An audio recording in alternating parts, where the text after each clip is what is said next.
Nasi apa, Emma?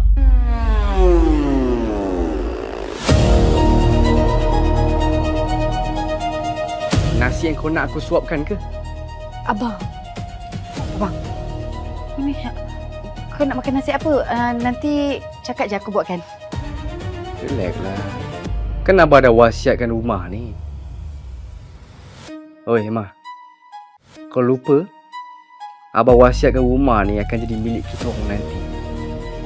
And segala saham-saham kau dalam rimbunan, and in fact, pelaburan rimbunan dalam company sengkek kau tu pun akan jadi milik aku when I reach 18 years old. Which is coming up soon. Tuan, mana macam ni sebenarnya? Handle ke, ha? Abang, kenapa abang jawab macam tu? Abang, kenapa kurang ajar sangat, bang? Abang takkan kurang ajar kalau dia tak start kurang ajar dulu. Korang dah lupa ke apa dia buat kat adik semalam? Yelah bang, tapi dia kan orang tua, hormatlah sikit.